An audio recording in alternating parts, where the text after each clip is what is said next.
सुप्रभात प्यारे बच्चों, संस्कृत नियमावली पढ़ेंगे आज। पुरुष वाली टेबल आप सबको पहले समझा दी गई थी, उसी का प्रयोग करते हुए धातु का प्रयोग कैसे करते हैं, धातु में आज लट लकार के बारे में समझेंगे और साथ में पुरुष वाली टेबल को भी हम समझाएंगे। यहाँ पर देखिए आप, पठ धातु, पठ का अर्थ होता है पढ़ना। पठ धातु लट लकार का प्रयोग, पठ धातु लट लकार का प्रयोग वर्तमान काल के लिए किया जाता है। जो समय अब चल रहा है, हम पढ़ रहे हैं, मैं आपको पढ़ा रहा हूँ, तो ये कौन सा काल है? वर्तमान काल। और उस वर्तमान काल का प्रयोग संस्कृत में हम लट लकार के माध्यम से करते हैं। तो चलिए टेबल पर, यहाँ पर मैंने आपको बताया था प्रथम पुरुष, मध्यम पुरुष और उत्तम पुरुष, तीन पुरुष होते हैं। तीनों पुरुष का वर्णन पिछली वीडियो में किया गया था। वचन की बात बताई थी मैंने, वचन भी तीन होते हैं, एक वचनम, द्विवचनम और बहुवचनम।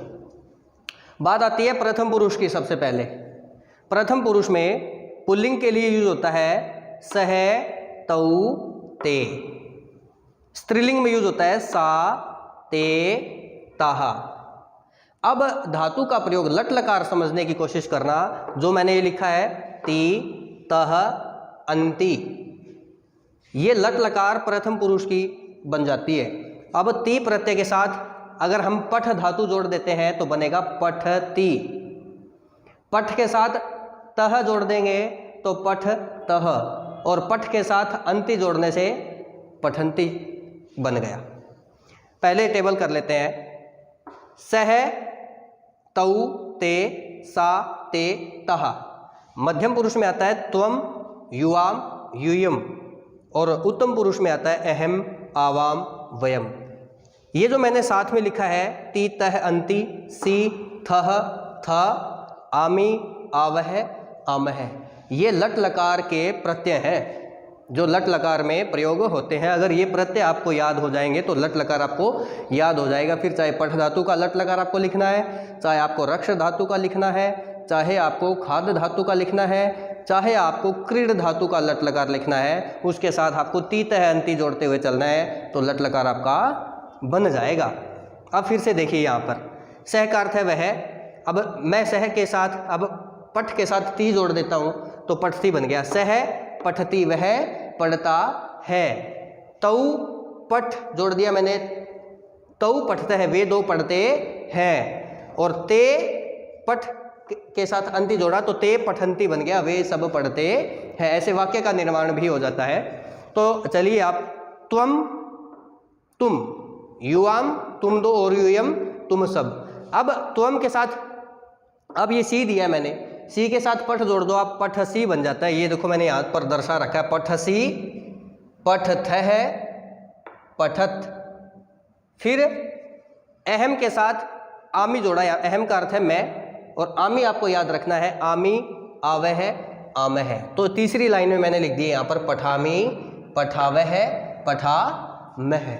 एक बार फिर से समझने की कोशिश करें। हिंदी आपको याद होनी जरूरी है इसकी। सह का अर्थ है वह, सा का अर्थ भी वह है, तौ का और ते का दोनों का अर्थ है वे दो, और ते और तहा का अर्थ है वे सब। इनके साथ ये प्रत्यय जरूर याद रखने हैं आपको।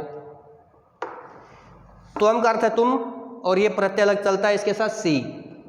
युवाम, तुम दो, प्रत्यय चलेगा इनके साथ थह। यूयम, तुम सब, और प्रत्यय चलेगा केवल थ। अहम का अर्थ है मैं, प्रत्यय चलेगा आमी। आवाम का अर्थ है हम दो, और प्रत्यय चलेगा आवह। और वयम का अर्थ है हम सब, और प्रत्यय चलेगा आमह। ये सब याद करने के बाद संस्कृत नोटबुक में इस टेबल को आप लिख लेना। उसके बाद जैसे मैंने आपको बताया था कि पठ धातु लट लकार का प्रयोग, लट लकार का प्रयोग वर्तमान काल के लिए हम करते हैं। अब जैसे ये ती, तह, अंति, लास्ट वाला शब्द देखो। अब ती, तह, अंति, सी, थह, थ, आमी, आवह, आमह। अब इसके साथ ये पठ धातु का लट लकार बन गया, आपको लट लकार याद हो जाएगा। अब इसके साथ आप रक्ष जोड़ना चाहो तो रक्षती, रक्षतः, रक्षंती बन जाएगा। पा धातु जोड़ना चाहो तो पिबती, पिबतः, पिबंती बन जाएगा।